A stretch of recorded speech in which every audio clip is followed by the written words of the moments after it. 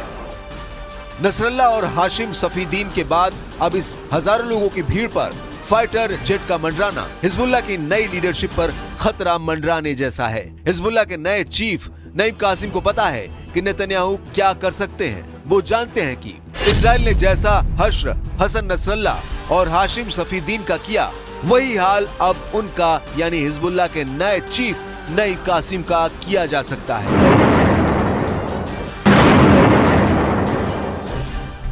इस स्टेडियम में 50,000 से ज्यादा लोग जमा हुए।